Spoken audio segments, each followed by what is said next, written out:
Hello guys, সবাই কেমন আছো তোমরা? আশা করি ভালোই আছো। তো দেখো তো এই শাড়িটা কেমন লাগছে তোমাদের। এই শাড়িটা আমার অনেক দিনের আগেকার। তো যাই হোক, শাড়ির গল্প তোমাদের পরে আবার বলবো। তো আমি আমার বৌমা মানে বনিকে নিয়ে চলে গেলাম আমার বন্ধু অপর্ণার বাড়িতে। তো দুজনে সাজুগুজু করে বেরিয়ে পড়লাম। তো বেরিয়ে দেখো মিষ্টি দোকানে চলে গেছি মিষ্টি কিনতে। ভ্যারাইটিস মিষ্টি, বৌমা বিভিন্ন রকম মিষ্টি কিনলো ওর জন্য। দেখো মিষ্টিগুলো কেমন লাগছে। তো যাই হোক, বন্ধুর বাড়িতে পৌঁছে গেছি। হ্যাঁ, গল্প করতে করতে পৌঁছে গেলাম। দুজনের বন্ধু আগে থেকেই পাস্তা বানিয়ে রেখেছিল। পাস্তাটা দুর্দান্ত হয়েছিল খেতে, খুব ভালো ছিল পাস্তা খেতে। পাস্তা আর ব্ল্যাক কফি চলে আসলো, দুজনে মিলে তিনজনে মিলে খেলাম। আমরা তিনজন না, চারজনে মিলে খেলাম।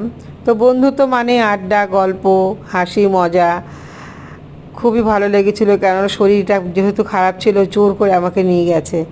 বনি আর আমি মিলে চলে গেলাম। এদিকে চিকেন পকোড়াও চলে এসেছে। বনি চিকেন পকোড়া খেতে একটু ভালোবাসে, তো আগে থেকে অ্যারেঞ্জমেন্ট করে রেখেছিল।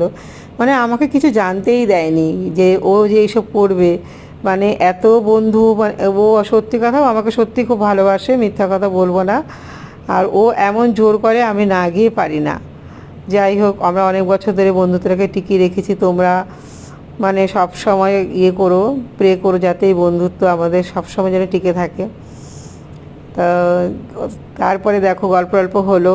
এইবারে কি করেছে, এবার দেখো কি করেছে, মানে কি বলবো। দেখো, সে তো আবার খাওয়া না খাইয়ে আমাদের ছাড়বে না, রাতে ডিনার করে যেতেই হবে যেতেই হবে। হুম। তো আর তো বনি তো খুবই মানে খাওয়ার প্রতি, খাবার দেখলে ওর তো একদম মানে খাওয়া দেখলে বিরক্তি। উনি খেতে ভালোবাসেন না, মানে গল্প করবে, মানে হাসি ঠাট্টা করবে, মানে খাওয়ার দেখলে ওর গেল। তো যাই হোক, দেখো ওর জন্য এখানে দেখো মিক্সড ফ্রাইড রাইস আর চিলি চিকেন আনিয়েছে। আর আমারটা দেখো, ও ভাত, পাবদা মাছের ঝোল, চিকেনের পাতলা ঝোল সব করে রেখেছে, সাথে ডাল। তো কি করব বলো, এখন ফেলতেও পারি না। যাই হোক, মানে এত সুন্দর আয়োজনও করেছিল। আমরা ভীষণই খুশি হয়েছি, আমি আর বনি খুব খুশি হয়েছি। ওর বৌমা পিঙ্কি, সেও খুব আমাদের আপ্যায়ন করেছে। ও কফি টফি বানিয়ে দিল, মমতা চিকেন রান্না করেছে, মানে খুবই ভালো লেগেছে। যাই হোক, সেদিন দিনটা, গত রোববার দিনটা খুবই ভালো লেগেছে। তো ভিডিওটা ভালো লাগলে তোমরা লাইক, শেয়ার, কমেন্টস করো। টাটা, তোমরা সবাই ভালো থেকো।